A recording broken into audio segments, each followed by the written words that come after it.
दंतेश्वरी की पवित्र धरा, भगवान शिव की अविरल आनंदमय शिव कथा दंतेवाड़ा की यह पवित्र भूमि गिदम में भगवान शिव की कृपा से 7 दिवसीय शिव महापुराण की कथा चल रही है, जो आज विराम लेने जा रही है।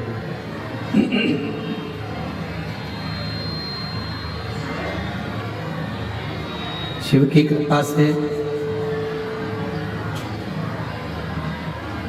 एलईडी नहीं चल रही है, एलईडी वाले एलईडी चालू करें उस वाले पंडाल की।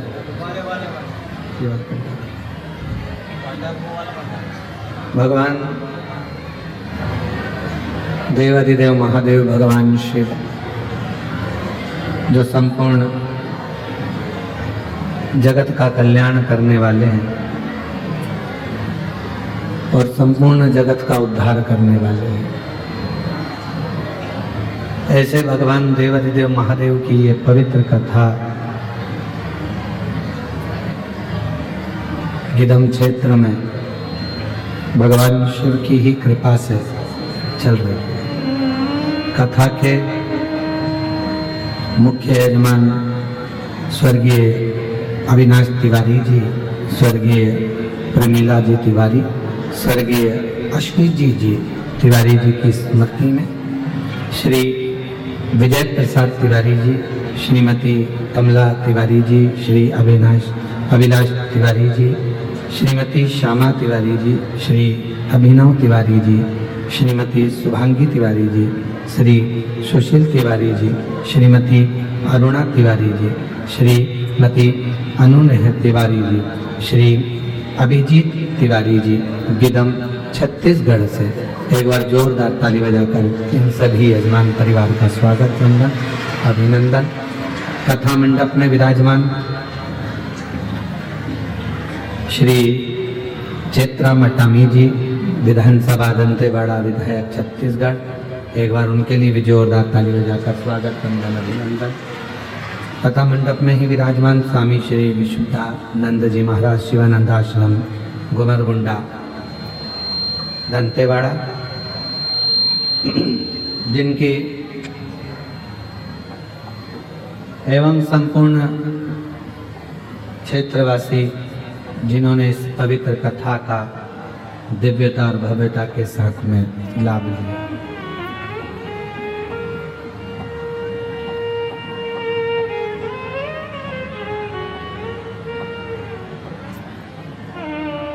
शिव केवल मंदिरों तक या तीर्थ तक सीमित नहीं है। प्रेशर बढ़ाओ, प्रेशर। केवल मंदिर या तीर्थ तक शिव नहीं है। भगवान देवाधिदेव महादेव तो संपूर्ण विश्व में जितने जीव बसते हैं और जितने संसार सागर में, चाहे मनुष्य हो, पशु हो, पक्षी हो, जो रहते हैं, उन सभी के दिल में, हृदय में शिव बसते हैं। हम केवल मंदिर तक भगवान को ढूंढें या तीर्थ तक भगवान को ढूंढें, वो मूल नहीं है। मूल है हमारे भीतर एक अटल विश्वास, एक दृढ़ विश्वास शिव के प्रति, भगवान देवाधिदेव महादेव के प्रति।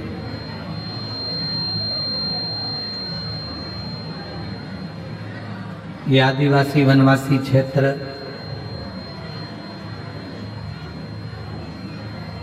नक्सल प्रभावित क्षेत्र,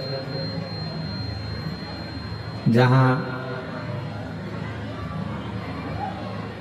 लोग रात्रि के समय पर निकलते नहीं, शाम ढलते ढलते लोग अपने अपने घर में अपने अपने गंतव्य पर पहुंच जाते हैं। ऐसे वन क्षेत्र में जहां पर हिंसक पशु पक्षी जानवर आदि सब रहते हैं, और ऐसे वन क्षेत्र में जहां पर बहुत बहुत दूर तक घरों का पता नहीं लगता, गांवों का पता नहीं लगता, ऐसे वन क्षेत्र में आप इस खुले मैदान में जंगल में बैठकर पूरी रात से इस शिव महापुराण की कथा का इंतजार कर रहे हैं। पूरी रात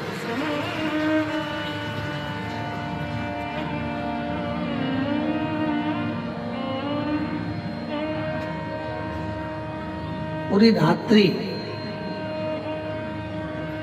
कड़कती हुई ठंड, और उस ठंड में यह खुला मैदान जहां बैठकर आप भगवान शिव की अविरल भक्ति का इंतजार कर, तो क्या केवल आपने भगवान शिव का इंतजार किया? शिव महापुराण की कथा कहती है, भगवान देवादिदेव महादेव का पवित्र चरित्र कहता कि आप भगवान शंकर का जैसे कथा का इंतजार कर रहे हैं, वैसे ही आपके दुख मिटाने के लिए, कष्ट मिटाने के लिए शिव भी आपका इंतजार कर रहे थे कि तू मेरे पास आ और मैं तेरे कष्ट मिटाऊं। तू मेरे करीब में आ, तू मेरे नजदीक में आ और मैं तेरा कष्ट मिटाऊं। मैं तेरी तकलीफ है, मैं तेरा दुख दूर कर।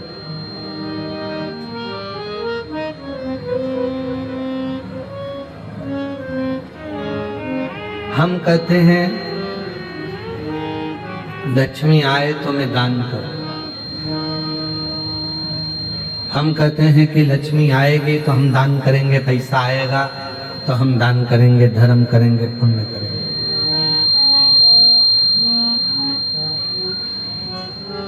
आप और हम कहते हैं कि लक्ष्मी आए तो हम दान करें, और लक्ष्मी कहती है कि तुम दान करो तो मैं आऊं। दोनों एक दूसरे का इंतजार करते हैं।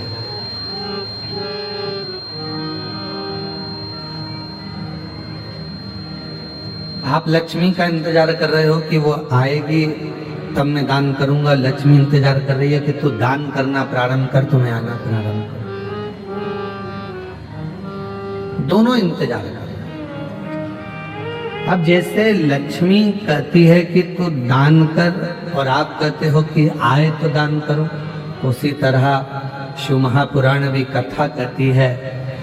लोग कहते हैं कि हम बहुत तकलीफ में हैं, बहुत दुख में हैं, बहुत कष्ट में हैं, बहुत प्रॉब्लम में हैं, तो भगवान शिव भी कहते हैं कि तुम एक बार मेरी शिव महापुराण की कथा तक पहुंच जा, फिर मैं तेरा दुख मिटाना प्रारंभ कर दूंगा, तेरी तकलीफ मिटाना प्रारंभ कर दूंगा।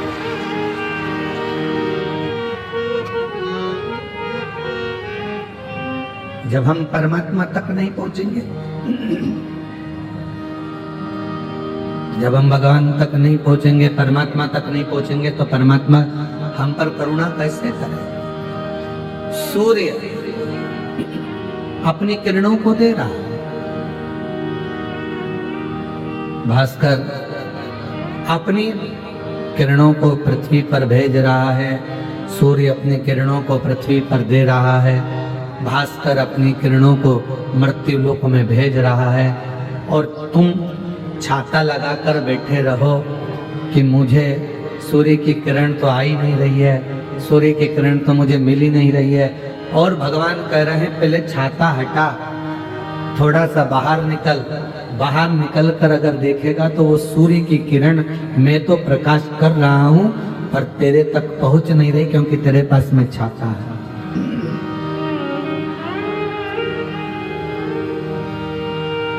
वो सूर्य की किरण आपके पास आ सकती है अगर आप ये अहंकार के छाते को थोड़ा दूर करो।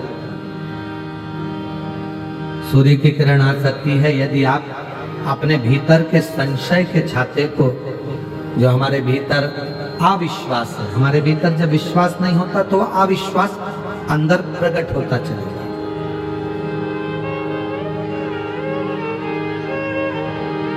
इन अविश्वास को, अहंकार के छाते को थोड़ा दूर करो। जब यह अहंकार का छाता, अविश्वास का छाता दूर होगा और तू जैसे ही बाहर निकलेगा वैसे ही जब तू शिव की शरण में जाएगा तो भगवान देव अधिदेव महादेव की किरण तुझ पर पड़ेगी और तेरा उद्धार अपने आप अपने आप। आज व्यक्ति छोटा और बड़ा गिनने में लगा हुआ। आज बहनें भी आपस में गिनती हैं तो ये गिनती हैं कि हमारी वो बड़ी जीजी के यहाँ इतना पैसा है तो छोटी के यहाँ इतना पैसा है।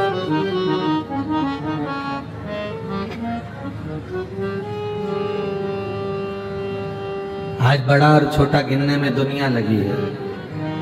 परशु महापुराण की कथा में भी वर्णन आया, ब्रह्मा जी ने भगवान शिव को बहुत छोटा गिना था।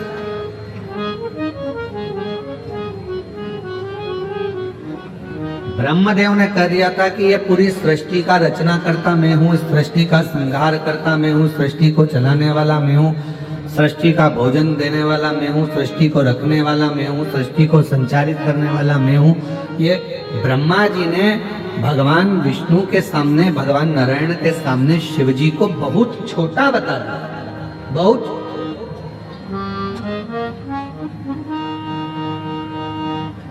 पर शिव महापुराण की कथा कहती है किसी को छोटा ना बताओ,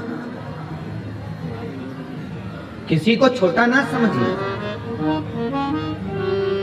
तुम्हारे यहाँ पर बर्तन मांजने के लिए कोई बर्तन वाली माँ आ रही है, तुम्हारे यहाँ भोजन बनाने के लिए कोई भोजन वाली माँ आ रही है, तुम्हारे यहाँ झाड़ू पोछा करने के लिए कोई झाड़ू पोछा वाली माँ आ रही है, तुम्हारी दुकान पर कोई काम कर रहा है, तुम्हारी फैक्ट्री में कोई काम कर रहा है, तुम्हारे घर पर कोई काम कर रहा है, तुम्हारे होटल पर कोई काम कर रहा है, भले वो वेटर है, भले छोटा काम करे चाहे बड़ा काम करे, पर एक बात याद रखो, उसको कभी छोटा मत समझो।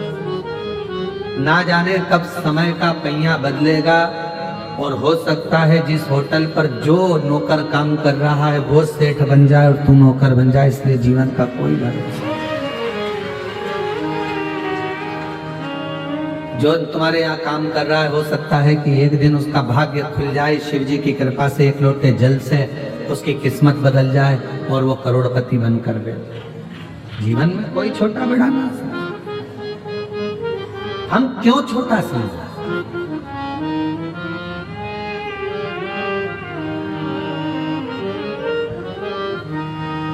कई लोग कह देते हैं कि हम वनवासी हैं, हम आदिवासी हैं, हम हिंदू नहीं हैं। ये आपस में बहुत खींचातानी चलती है। कोई कहता है हम वनवासी हैं, हम आदिवासी हैं, हम हिंदू नहीं हैं। हम उनसे कहना चाहेंगे ये आपके अंदर जो भ्रम उत्पन्न किया जा रहा है, आपको सनातन से दूर करने के लिए, आपको हिंदू धर्म से दूर करने के लिए ये चाल चली जा रही है। लोभ देकर बड़े बड़े लोग तुम्हें भड़काने का कार्य कर रहे हैं और ये कह रहे हैं कि तुम हिंदू नहीं।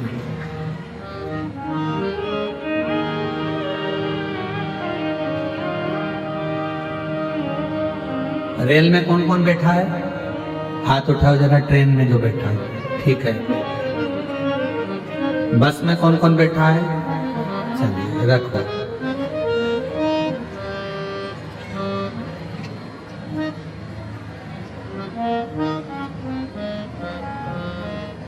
ट्रेन का टिकट किस किसने लिया था? सबने लिया। ट्रेन वाले के यहाँ टिकट लेने गई थी, जब उसने पूछा था कि तुम ब्राह्मण हो, क्षत्रिय हो, वैश्य हो, हिंदू हो कि नहीं हो, पूछा था उसने?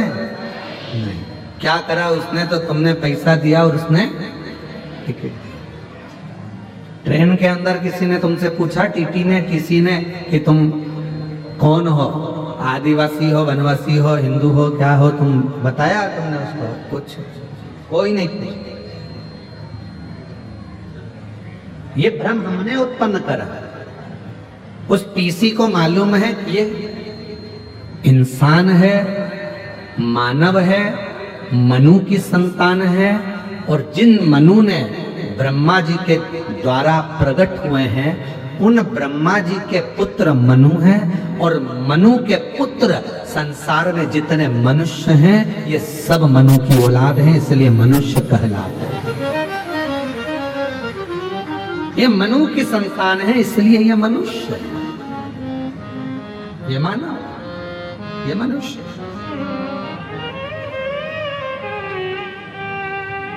अब जब आप और हम सब मनुष्य हैं, मानव हैं, मनु की संतान है, तो फिर हमारे भीतर ऐसा भाव क्यों उत्पन्न करना कि ये हम हिंदू नहीं हैं, हम आदिवासी, हम वनवासी? ना ना ना। इस संसार सागर में अगर आपने जन्म लिया है, संसार सागर में आप जन्मे हैं, तो आप मनु की संतान हैं, आप मनुष्य हैं, आप मानव हैं।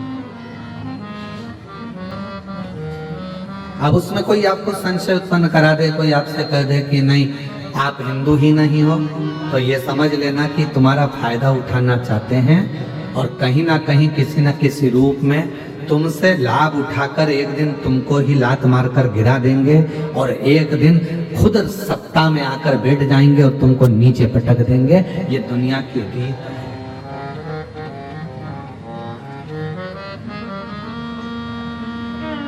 चलो एक बात और पूछो, जिसकी हाइट 5 फीट की है, जिसकी हाइट 6 फीट की है,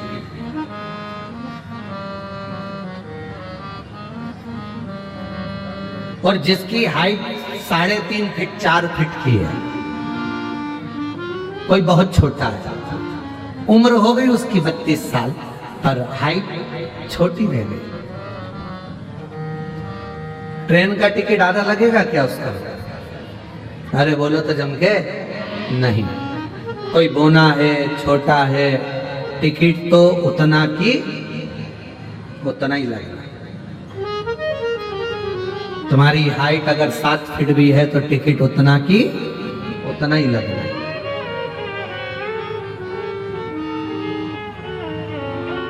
टिकट का पैसा कम नहीं हो जाता तुम्हारे बोने होने से, तुम्हारे छोटे होने से, तुम्हारे बड़े होने से टिकट का पैसा ज्यादा नहीं हो जाता। टिकट का पैसा उतना ही लगता है, चाहे तुम छोटे हो चाहे तुम बड़े हो। उसी तरह हमारे भीतर की ये बुद्धि है कि ये छोटा है, वो बड़ा है, ये नौकर है, वो सेठ है, ये हमारी बुद्धि है। पर उस परमात्मा के सामने तो कोई छोटा भी है और बड़ा भी है, उसके लिए सब बराबर है, सब सम है। वो नहीं देखता कि ये छोटा है कि बड़ा, उसको ये छोटा बड़ा नहीं दिखता।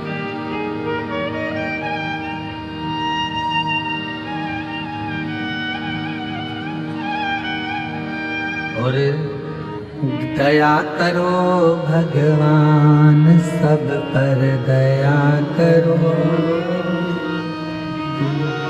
हम तेरी संतान, सब पर दया करो। दया करो भगवान, सब पर दया करो,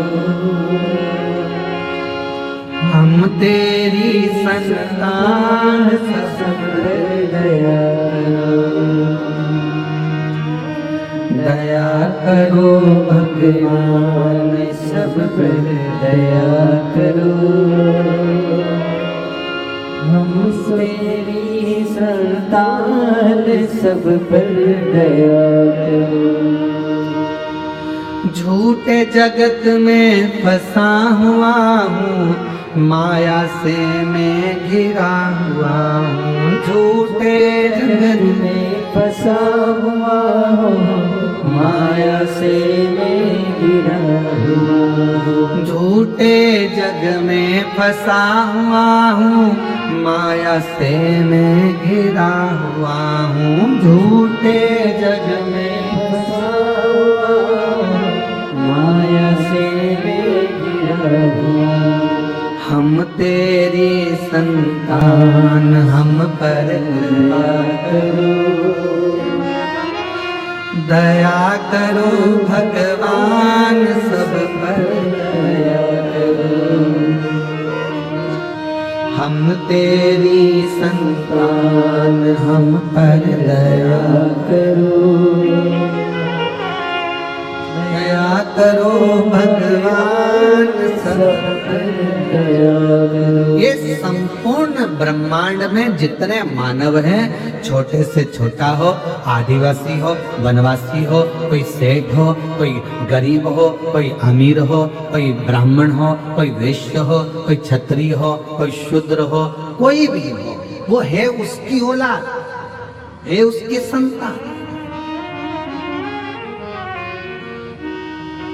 दुनिया के लोगों ने फायदा उठाने के लिए आप लोगों में ये भेद कर दिया कि तुम हिंदू नहीं हो तो तुम हिंदू हो, तो तुम ये नहीं हो तो तुम वो हो। है तो हम सब उसकी औलाद, आप और हम है तो संतान उसी। और हम तेरी संतान, सब पर दया करो। दया करो भगवान, सब पर दया करो। छोटा है वो भी भगवान का है, बड़ा है वो भी भगवान का है। बच्चा है वो भी भगवान का है, बड़ा है वो भी भगवान का है। गरीब है वो भी मेरे भगवान शिव का है, और बहुत बड़ा करोड़पति है वो भी मेरे भगवान शिव का है। उसमें भेद है, भेद हमने कर दिया।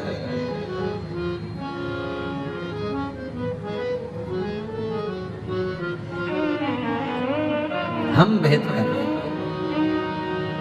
हमने भेद कर दिया। ये आदिवासी है, ये वनवासी है, ये शूद्र है, ये वैश्य है, ये क्षत्रिय है, ये ब्राह्मण है। पर शिव महापुराण की कथा में स्वयं माता पार्वती जी ने पूछ लिया था भगवान देवादिदेव महादेव से कि ब्रह्मा जी आपको नीचा दिखा रहे हैं, आपको छोटा समझ रहे हैं। ब्रह्मा जी आपको छोटा समझ रहे हैं। भगवान देवादिदेव महादेव ने मां पार्वती जी से कहा, ये ब्रह्मा जी की बुद्धि का भेद है।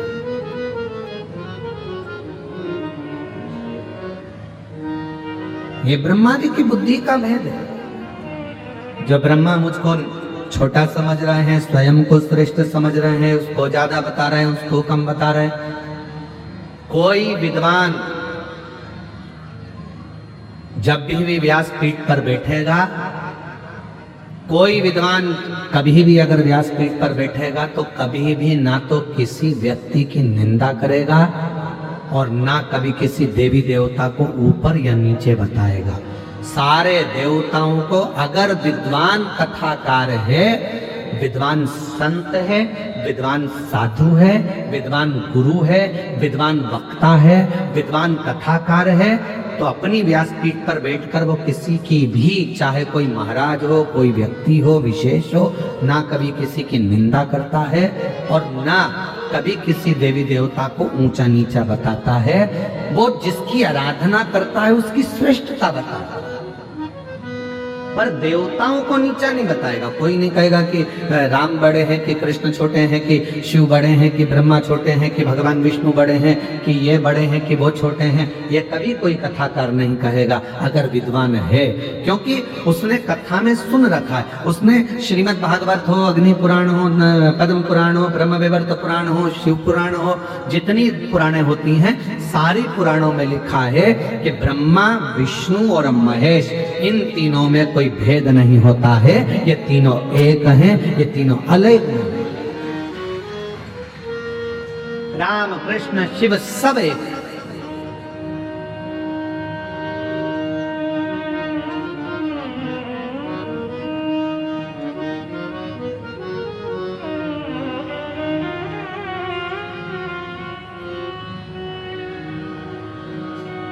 एक छोटा सा बच्चा एक दूसरे बच्चे को गाली दे रहा है,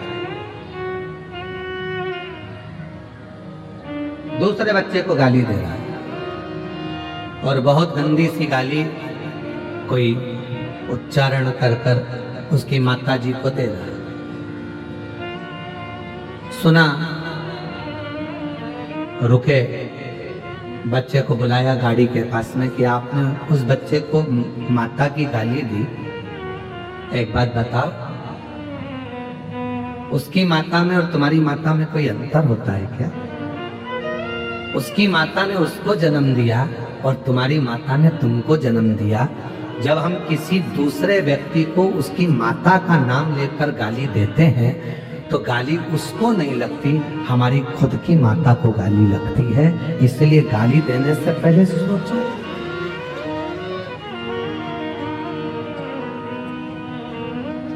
किसी की बहन बेटी को हमने गाली दे दी, ना वहां बहन है ना बेटी है, और वहां बस वो लड़का खड़ा है, वो व्यक्ति खड़ा है और उसको हमने गाली दे दी, तो क्या उसकी बहन बेटी को गाली लग जाएगी? नहीं। क्या आपकी बहन नहीं है? क्या आपकी बेटियां नहीं है? क्या आपकी माता नहीं है? गाली देने से पहले विचार करना।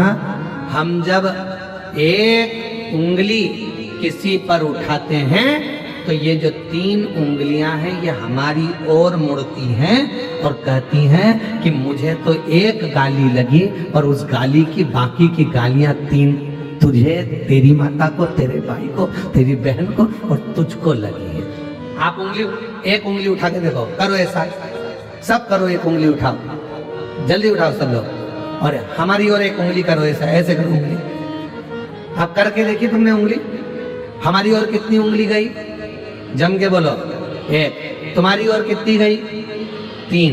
अर्थात हम में एक गलती है तो तुम में 3 गलतियां हैं। आप एक गाली किसी को दे रहे हो तो 3 गाली आपको खुद लग रही है। इसलिए निवेदन है, गाली देने से पहले विचार।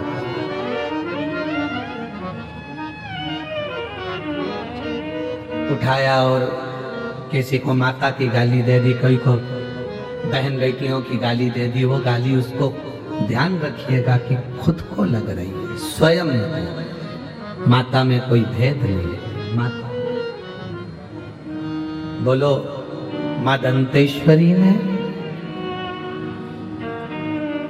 मां अन्नपूर्णा में, मां पार्वती में, मां वैष्णो देवी में, मां ज्वाला देवी में, मां डोंगरगढ़ वाली माता में, मां विंध्येश्वरी में, मां आदिशक्ति में कोई भेद है क्या? जम के बोलो, नहीं, कोई भेद नहीं। वो भी माता का अंग है। दांत, कहीं नयन गिरे तो नैना देवी हो गई, कहीं जिभ्या गिरी तो ज्वाला देवी हो गई, है भाई। कहीं कांगड़ा, कहीं चिंतपूर्णा, कहीं मनसा, ऐसी सब देवियां विराजमान है महाराज। कहीं नेत्र गिले तो नैना हो गई, कहीं कुछ गिरा, कर्ण गिरा, कहीं कर्णफूल गिरा, माँ तो माँ ही है तो उसी का स्वरूप, है तो उसी का।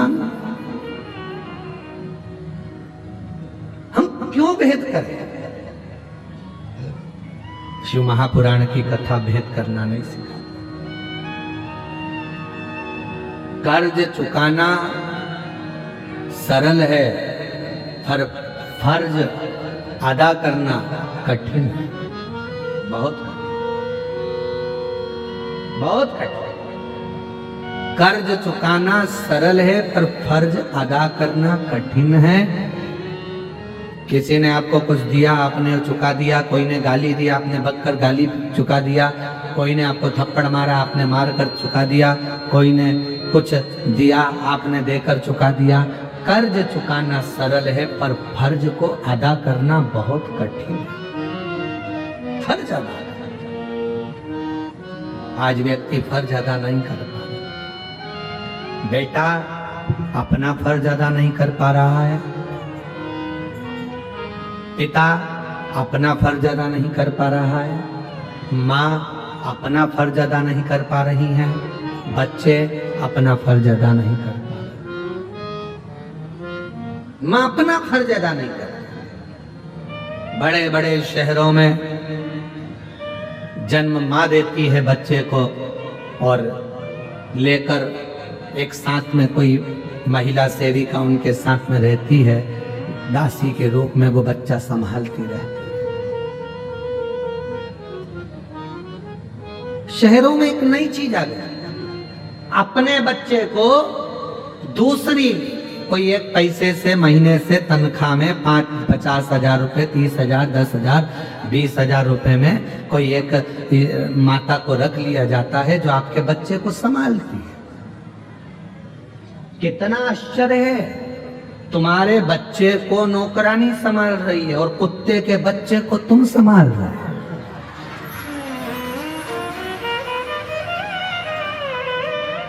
तुम्हारे बच्चे को छीछी नौकरानी करा रही है और कुत्ते के बच्चे को छीछी तुम करा रहे हो। कितना आश्चर्य।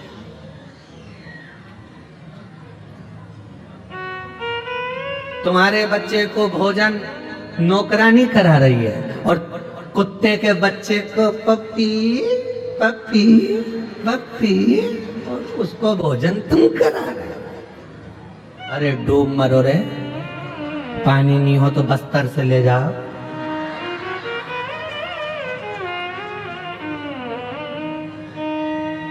तुम्हारे बच्चे को नौकरानी नहला रही है और तुम कुत्ते को शावर में टॉमी टॉमी पमी टॉमी, कुत्ते का बच्चा।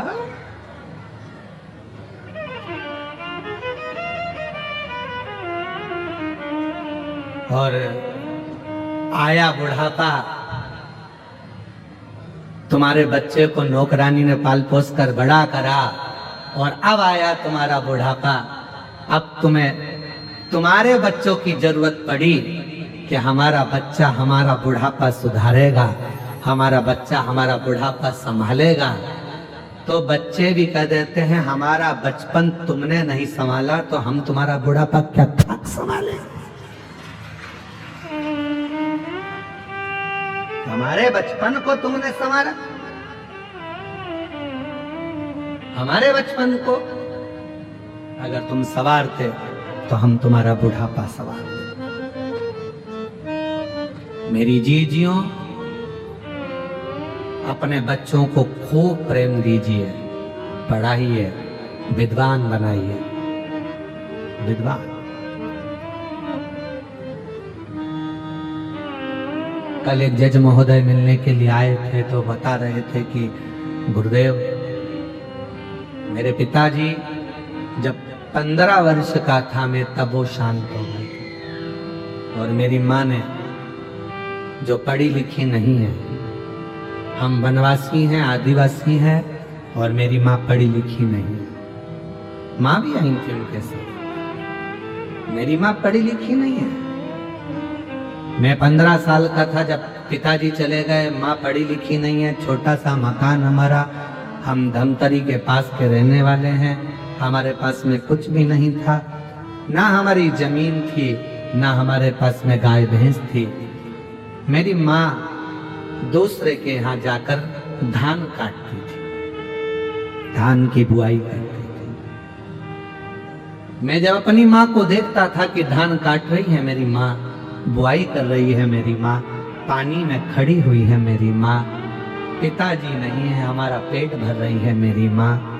और मेरी माँ मुझे सरकारी स्कूल में दाखिला जो दिलाई थी उसमें मैं जो पढ़ रहा था, लोग कहते हैं प्राइवेट स्कूल में पढ़ोगे तो अच्छी नौकरी मिलेगी।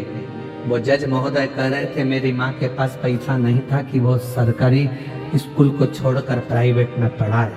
मेरी माँ ने जिस सरकारी स्कूल में एडमिशन कराया था उसी स्कूल की ड्रेस पहनता था, उसी स्कूल की किताब लेता था, उसी स्कूल में पढ़ता था और पढ़ते पढ़ते मन में एक संकल्प बना लिया कि कुछ करना है। बीच में मैं डामाडोल हुआ, लगा मुझे कि अब मैं कुछ कर नहीं पाऊंगा, मेरी मम्मी को मैं अपना चेहरा नहीं दिखा पाऊंगा क्योंकि अब मेरी संगत कुछ गड़बड़ हो रही है। तो आपकी कथा धमतरी में श्रवण करने को चला गया दौड़कर, कथा सुनी, बल मिला और ऐसा बल मिला, फिर पढ़ाई में मन लगाना प्रारंभ किया और आज बाबा की कृपा से मैं जज बनकर बैठ गया। ये शिव की कृपा, ये शंकर।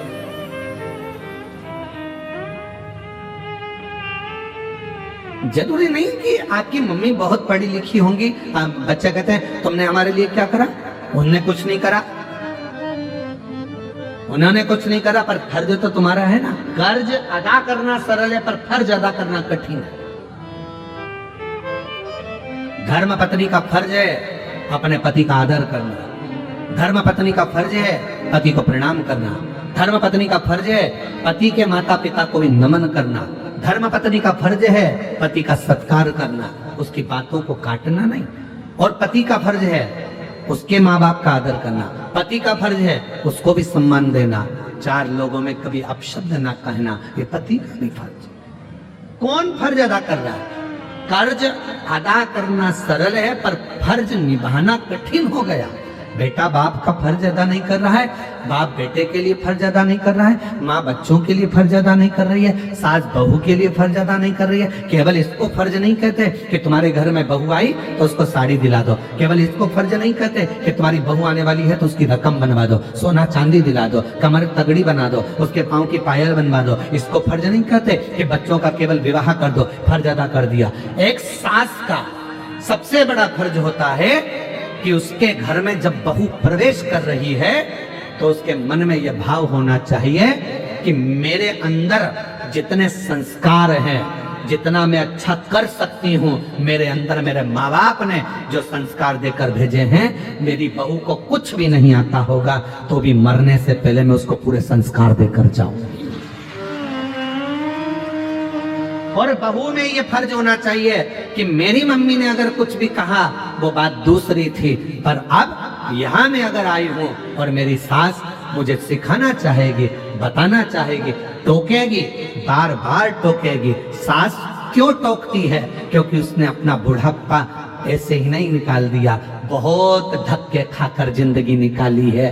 कभी ऐसा भी समय आया था सास की जिंदगी में कि तो रोटी नहीं थी उसके पास में, तो भी वो किसी के दरवाजे नहीं गई है। उसने ये सोच लिया मैं बहू को इतना पक्का कर दूंगी, उसको अपशब्द कहकर, ताना देकर, गाली देकर, आड़ा टेढ़ा बोलकर मैं उसको इतना कल्ला कर दूंगी कि जगत के लोग उसका फायदा नहीं उठाएंगे, वो जीत कर आगे निकल जाएगी। मैं अपनी बहू को, अब बहू को लगता मेरी सास गाली दे रही है, गाली नहीं दे रही है। अगर मिट्टी का बर्तन बनाना है तो मिट्टी को कूटना पड़ेगा, पत्थर की मूर्ति बनाना है तो उस पर हथौड़ी चलाना पड़ेगी, और बहू को श्रेष्ठ बनाना है तो सास की गाली खाना पड़ेगी। वो अपशब्द कह रही है, सहन करो, सिखाएगी, अपशब्द बोल रही है, ताना दे रही है, बताएगी, आप उसको संवरने का प्रयास करो।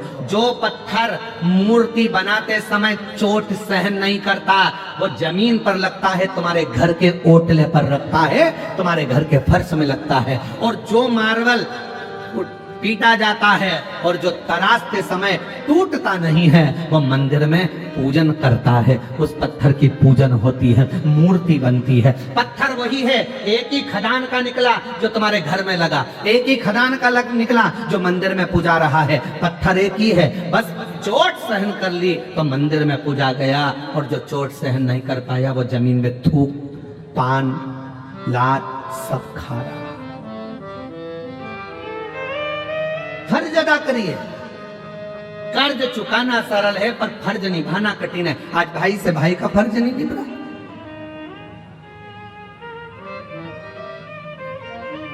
बहन से भाई का फर्ज नहीं निभ रहा,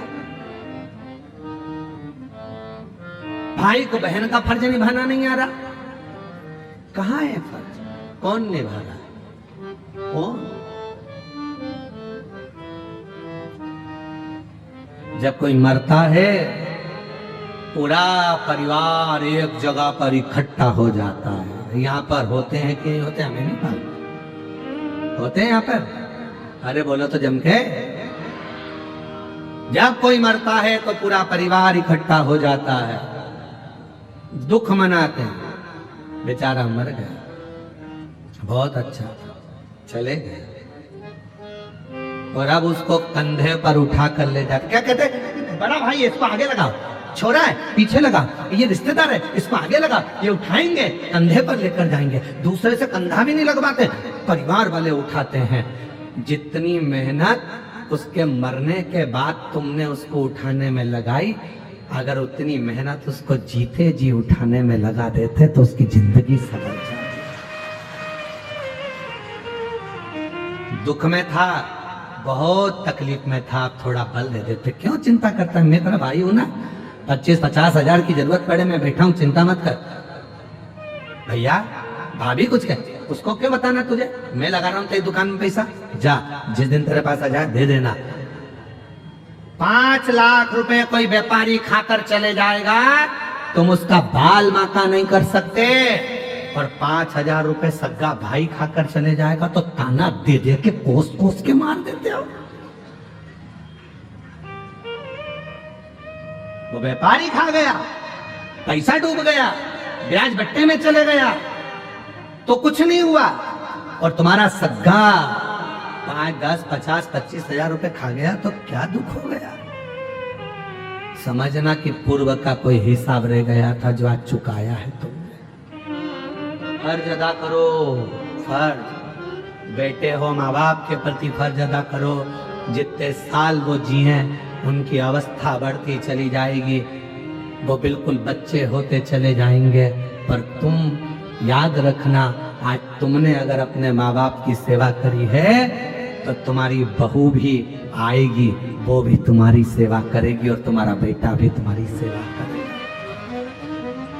एक कहानी मिलती है, एक पिताजी बीमार पड़ गए, और बीमार पड़े पिताजी, बहू ने कह दिया तुम्हारे पिताजी को बहुत खांसी चलती है, बच्चों को पढ़ने में तकलीफ होती है, इनको बाहर जो कमरा है माली वाला चौकीदार का कमरा है उसमें ठहरा दो। पति ने कहा हम ठहरा तो देंगे, पर पिताजी को भूख लगी तो पिताजी को बोल दो हमें घंटी लगा देते हैं, वो बेल बजाएंगे हम चाय दी आएंगे, घंटी बजाएंगे हम भोजन दी आएंगे, घंटी बजाएंगे हम पानी दी आएंगे। पर पिताजी को अंदर आने की जरूरत नहीं है। बेटे ने पिताजी को माली के कमरे में, चौकीदार के कमरे में सुला दिया, पिताजी के लिए सारा सामान रख दिया। पिताजी से कहा पिताजी अब तुम उधर बहू के कमरे के उधर मकान में मत जाना, तुम्हें जो चाहिए तुम्हारी बहू यहीं लाएगी, घंटी बजाना, ये तार लगा है घंटी लगी है तुम बजा देना बेल, बहू लाकर सामान देगी। ठीक है, पिताजी ने जाना बंद कर दिया। एक दिन पिताजी ने घंटी बजाई तो घंटी बजी नहीं शायद। पिताजी पानी के लिए तरसते रहे। बेटे ने कसम दी थी कि उधर जाना मती, पानी मांगना मती, बस घंटी बजाना। बाप घंटी बजाता रहे, फिर भी कोई पानी लेकर नहीं आया। आखिरी में बेटा शाम को आया, पूछा अपनी पत्नी से क्यों बाबूजी को पानी चाय दे दिया था, आज घंटी नहीं बजाई तुम्हारे पिताजी ने, हमको लगता है उनके पास रखा होगा इसलिए उन्होंने घंटी नहीं बजाई। बेटा दौड़ कर गया अपने बाप के कक्ष में, जाकर देखा तो पिताजी तो जमीन पर पड़े थे, बेहोशी में थे। बाप को पानी का छींटा देकर उठाया, पापा बाबूजी क्या हुआ?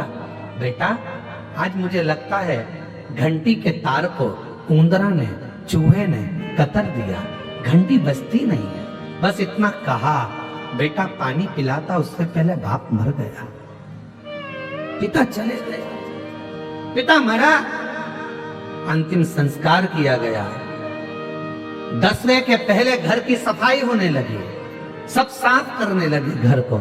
घर में 2 छोटे बच्चे थे जिनकी उम्र थी 8 साल और 12 साल। दोनों बच्चों ने, माँ सफाई कर रही थी, पिता सफाई कर रहे थे घर की, और छोटे छोटे बच्चों ने, एक ने घंटी को जेब में रख लिया, एक ने घंटी के तार को अपनी जेब में रख लिया। इतने में माँ ने चिल्लाकर पूछा, क्या कर रहे हो? ये घंटियां जेब में क्यों रख रहे हो? बच्चे कहते हैं, माँ जैसे आपने दादाजी के लिए घंटी लगाई थी वैसे आपकी बहू आपके लिए लगाएगी, उसकी तैयारी कर रख रहे हैं, हम उसकी तैयारी कर रहे हैं। जैसा कर्म करोगे वैसा भोगना पड़ेगा। आप सेवा करो, आपकी औलाद आपकी सेवा करेगी। धन काम नहीं आएगा, सेवा काम आएगी। कई लोग ऐसे हैं जिनके पास करोड़ों का धन है, हॉस्पिटल में जाकर, कैंसर हॉस्पिटल में एक बार जाकर देखना कि कैंसर हॉस्पिटल में पैसे ले लेकर खड़े हैं अटैची में, डॉक्टर साहब मेरी पत्नी को अच्छा कर दो, मेरे पति को अच्छा कर दो, मेरे बेटे को अच्छा कर दो, मेरे बाप को अच्छा कर दो, मेरी बहन को अच्छा कर दो। धन काम नहीं आएगा, काम क्या आएगा? जो तुमने पुण्य करा। पैसा तो अटैची में भरा के भरा रह जाएगा और पुण्य काम आ जाएगा। पुण्य केवल केवल अच्छा कर्म कर चलो। ये मानव की देह फिर नहीं मिलना है, जो मिली है इसको संभालने का प्रयास करो। हम आपसे ये नहीं कहेंगे कि आप कहीं तीर्थ में जाकर बैठ जाओ, हम आपसे इतना कहेंगे अपने दिल को तीर्थ बना लो, अपने मन को तीर्थ बना लो, अपने आप को तीर्थ बना लो। जब तुम्हारा कोई दर्शन करे तो तुम्हें देखते से ही याद आ जाए कि इसको देखने पर शिव की याद आती है। लोग कहें कौन आया है तो कहने अरे वो शंकर की भक्त आई है, भजन अच्छा गाती है, स्मरण अच्छा करती है, शिव जी के मंदिर में रोज पानी चढ़ाने जाती है, शंकर जी के मंदिर में रोज झाड़ू लगाती है, शिव जी के मंदिर में भजन करती है। तुम्हारी पहचान ये नहीं होना चाहिए कि ये उनकी बहू है, होटल में डांस करती है, ये उनका बेटा है जो दिन भर पी के पड़ा रहता है। पहचान इससे नहीं होती, पहचान होती है सनातन धर्म में। ये उसकी बहू है जो मंदिर में पोछा लगा देती है, झाड़ू लगा देती है, भजन करती है। ये उनकी बहू है। जब हमारे गिदम में शिव महापुराण की कथा हो रही थी तो बेटियां जैकेट पहनकर, बिल्ला टांग कर सेवा में 24 घंटे लगी हुई थी। ये वो बेटियां, ये वो बेटे हैं जो घर नहीं गए, 7 दिन तक सेवा में लगे रहे। कोई रात को सेवा कर रहा था, कोई दिन में सेवा कर रहा था। अपना एक बेच पहनकर, एक जैकेट पहनकर वो अपनी सेवा में लगे रहे, भोजन करा रहे थे, पानी पिला रहे थे। वो आदिवासी, वो वनवासी, वो क्षेत्र की मेरी बहनें, मेरी बेटियां पत्तल बनाने में लगी हुई थी, वो भोजन कराने में लगी हुई थी। उन्होंने घर नहीं देखा, उनको लगा हमारे गिदम में कथा है। कथा कराने वाला कोई भी हो, पर ये गिदम की कथा है, ये किसी एक व्यक्ति की नहीं। हमारे वनवासी आदिवासी क्षेत्र में आज हमारा भोले बाबा आया है, हमारा शिव आया है, उसकी कथा चल रही, उसकी कथा चल रही। उसको पहचानो। ये कथा पहचान कराने के लिए आई है। बासुर जैसे क्षेत्र में, बारसूर के अंतर्गत शिवालयों की पहचान कराने के लिए कथा आई है कि पूरा सनातन धर्म, पूरा सनातनी, पूरा विश्व इन मंदिरों को देखे, इन मंदिरों को जाने कि है क्या, उनको पहचाने ये है क्या। हम फर्ज अदा नहीं कर पा रहे, हम फर्ज नहीं निभा पा रहे। गुरु शिष्य के प्रति फर्ज अदा नहीं कर रहा है, शिष्य गुरु के प्रति फर्ज अदा नहीं कर रहा है। एक गुरु को भी चाहिए कि शिष्य को सतमार्ग बताए। गुरु को लगने लगता है कि शिष्य को बहुत बड़ा घात होने वाला है, शिष्य बहुत नीचे जाने वाला है, तो गुरु अपने शिष्य को एक क्षण में उपदेश गीता जैसा दे देता है, उसको बचाने का प्रयास करता है। जाग जाओ अर्जुन जैसे, वरना मरना तो है ही, शांत तो होना ही, नष्ट सब कुछ होना ही। समझ जा, गुरु एक शब्द में समझाएगा कि तेरा ये क्षण बेकार हो रहा है, ये पल बेकार हो रहा है, इसको समझ जा। गुरु समझाएगा, आगे फिर मर्जी आपकी। शिष्य का फर्ज है वो गुरु के चरणारविंद का स्मरण करे। गुरु के पास धन वैभव सत्ता धन दौलत संपदा के लिए नहीं, गुरु की एक दृष्टि पड़ जाए जिससे मेरी पूरी जिंदगी सवर जाए। गुरु थोड़ा सा वैभव देवी देगा तो वो थोड़े दिन चलेगा, पर गुरु की दृष्टि पड़ जाएगी तो पूरी जिंदगी चकाचक निकल जाएगी, आनंद में निकल, वैभव में निकल। कर्ज अदा नहीं कर, कर्ज तो कोई भी नहीं मानता। कर्ज अदा करना है, पैसा दे दो, कर्ज चुक जाएगा। कर्ज अदा करना सरल है, पर फर्ज निभाना कठिन है। फर्ज तो केवल भगवान देवादिदेव महादेव माता पार्वती से कहते हैं। पार्वती ब्रह्मा जी कर रहे हैं कि ये बड़े वो छोटे।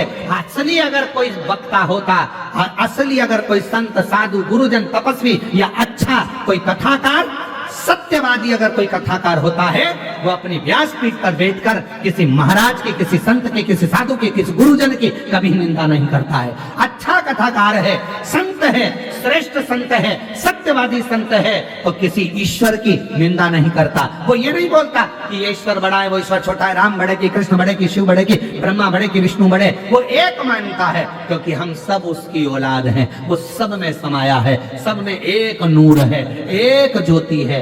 आटा एक ही है, चाहे तुम पराठे बना लो, चाहे तुम पूड़ी बना लो, चाहे तुम रोटी बना लो, चाहे तुम बाटी बना लो, आटा एक ही है। चावल एक ही है, चाहे दही में मिला के खा लो, चाहे दूध में मिला के खा लो, चाहे दाल में मिला के खा लो, चाहे सांभर में मिलाकर खा लो, चाहे सब्जी में मिलाकर खा लो, चावल एक ही है। चाहे चीला बना लो, चाहे उलेटा बना लो, चाहे पराठा बना लो, चावल एक ही है। उसी चावल की तुम चाहे मिठाई बना लो, चावल वही है। चावल की वो भाव खत्म नहीं, वो चावल ही रहेगा, आटा आटा ही रहेगा, गेहूं गेहूं ही रहेगा। उसी तरह कोई तुम्हें कितना भी तोड़ ले और कह दे कि तुम ये नहीं हो, तुम हिंदू नहीं हो, तुम ये नहीं हो, याद रखना जैसे गेहूं का चाहे पूड़ी बनाओ, चाहे पराठा बनाओ, चाहे रोटी बनाओ, है तो गेहूं का ही आटा। उसी तरह अपने मन को ये बता देना कि हो तो तुम उसी की औलाद, एक ही मनु की संतान आप और हम है, उसमें कोई भेद नहीं है, कोई भेद नहीं। और बहुत आएंगे ऐसे ज्ञान देने वाले तुम्हारे पास में, बहुत आएंगे। वो एक ही बात कहेंगे, क्यों शंकर जी के मंदिर जा रही हो, क्यों जल चढ़ा रही हो, एक लोटा जल चढ़ाने से क्या होगा, क्या होगा एक लोटा जल चढ़ाने से, क्यों चढ़ा रही हो एक लोटा जल, क्या होगा मंदिर जाने से। उनको ये पत्र ले जाकर दे देना सीहोर वाले महाराज के। ये पत्र जो गांव-गांव से लिख कर आए हैं, जो वनवासी क्षेत्र से लिख कर आए हैं, जो आदिवासी क्षेत्र से लिख कर आए हैं। एक बहन ने लिखा, मैं सावित्री मरकाम पति सुमन मरकाम जगदलपुर तेतर खुट्टी से आई हूँ। भोले बाबा की महिमा का बखान करती हूँ। 25 साल से मुझे औलाद नहीं थी। शिव महापुराण की कथा पंडाल में बैठकर श्रवण करी और शिव जी के मंदिर में एक लोटा जल चढ़ाना प्रारंभ करा। सीहोर कुबरेश्वर धाम पहुंच गई, कंकर शंकर पूजन कर कर आई और बाबा की कृपा से 25 साल के बाद मेरे घर में औलाद हुई है। ये बाबा की कृपा, ये शिव की कृपा है। 25 साल के बाद मेरे घर में कहीं बैठी हो तो बच्चे को ला सकती हैं। एक बहन ने पत्र लिखा, मेरा नाम रेखा योगेश भोयर, ग्राम कुरखेड़ा, जिला गढ़चिरौली, महाराष्ट्र में रहती हूँ। शादी के 14 साल हो गए थे, मुझे संतान नहीं है। बाबा की कृपा से पंडाल में बैठकर कथा सुनी, टीवी पर 2022 से कथा श्रवण कर रही हूँ और बाबा से विश्वास जुड़ गया और शिव की कृपा से 26/12/2024 को मेरे घर में 14 साल के बाद औलाद आ गई। ये शिव की कृपा है। क्या होता है जल चढ़ाने से, क्या होता है शिव को एक लोटा जल चढ़ाने से, क्या होता है शिव महापुराण की कथा सुनने से। उनको बताना हमारा सनातन धर्म इतना मजबूत है कि किसी के पास जाने की जरूरत नहीं है, जल देने को तैयार हो गए। फिर किसी ने कहा, वो एक सीहोर वाला महाराज कथा करता है, रुद्राक्ष का महत्व बताता है। गिदम के एक परिचित ने खबर, भस्मासुर क्या वर था उसको, जिसपे हाथ रख